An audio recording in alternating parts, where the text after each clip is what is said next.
figura publike dhe aktivisti në rrjetet sociale Mentor Lugaliu, ka shprehur zhgënjimin e tij ndaj kryeministrit Nadetyr Albin Kurti për pa aftësinë e tij për të krijuar qeveri gjatë 9 muajve të fundit.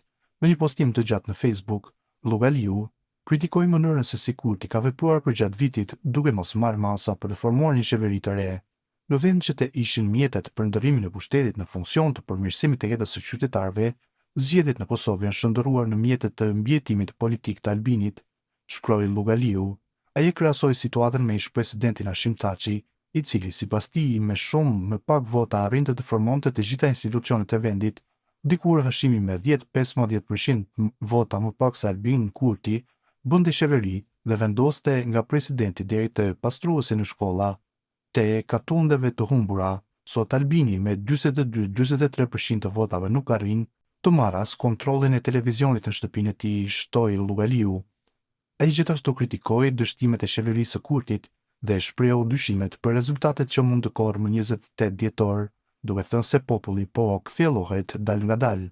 Në fund të postimit, Lugaliu theksoi mllëfin e tij ndaj qeverive të kaluara, por pranoi se aktualisht ndodhet në një depresion politik për shkak të shpresës së vjedhur sipas tij nga Albin Kurti.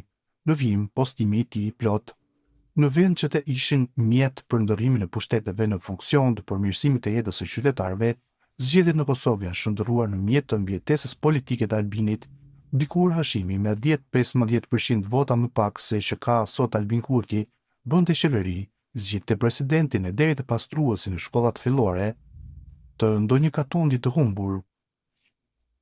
Sot Albini me 42-43% të votave e ka një përshtypje që nuk mundet me zgjedh as televizionin në shtëpinë e tij. Kjo impotencë e tij politike është arritje dhe merit krejtësisht e tij, natyrisht me para tona. U harxhoi gati një vit qytetarëve të Kosovës me trushe e blofe, tu ju thanë opozitës sprovon mi që i kam numrat, edhe në fund doli që e ka veç hamamin e hyres, pothuajse një vit blokad politike, të cilat përpasoi kanë vonesa që shteti dhe qytetarët ju kushtojnë me miliona e miliona euro, po Albinit nuk i bëhet vonë. Me ndihmuar kujdestarës së demokracisë, presidentes La Keret i shpalli zgjedhjet e reja për vitin e ri me shpresën që nga 42% me ju bë 84%. A janë në men këta njerëz, a është në men Albini? A e dini që Mileti është goxha naiv, po jo është naiv sa po mendon ai. Jam ekstrem kurioz me pa çka po prodhon në fushatën e zgjedhjeve të vitit të ri.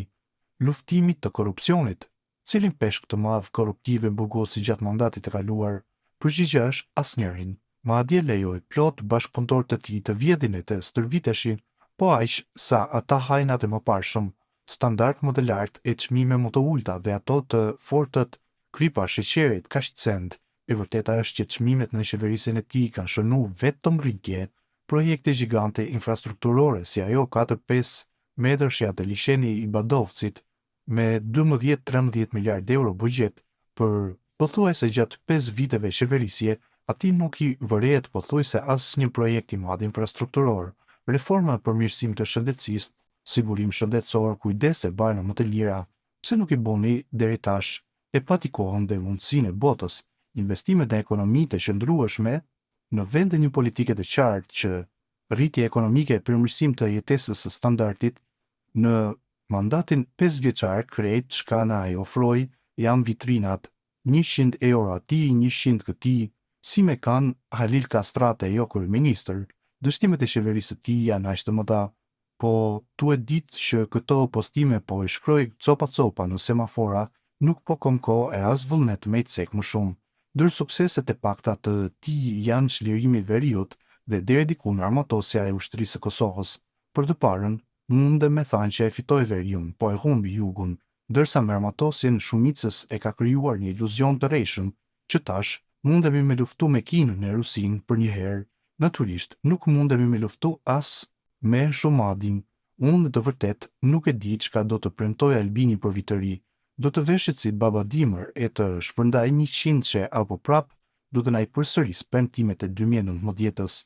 Një send e di që qytetarët edhe pse ngadalë po kthjellohen politikisht. Nëse Albini mendon që do t'i fitojë 50, 60 apo 70% të votave, që shtoi ke Teta Donika, ai gabon rënd. Në rastin më të mirë për Albinin, do të përsëriten rezultatet e zgjedhjeve të fundit. Në rastin më të keq për të, do t'i humbë edhe 5-6%. Personalisht, tu e pa kush është alternative ti, të thoja që t'i fitoj 90%, po thaun sinqerisht tu e ditë qysh ka qeverisë deri tash, kur farë pritshmërie pozitive nuk kam prej qeverisjes së tij. Për shkak të tij kur deri tash nuk më ka ndodhur mos me përcjell lajme, debate, deklarata. Më ka kap një depresion politik, askujt nuk i besoj, askush nuk më mbush syrin e mendjen, asgjë nuk më duket interesante. Hashimi, Ramushi e Isa mi vjedh bukën, ujin e ajrin, Albini më vjedh shpresën. Ndoshta kjo është më e rëndë. Urime vitin e ri tash më 20 nëntor.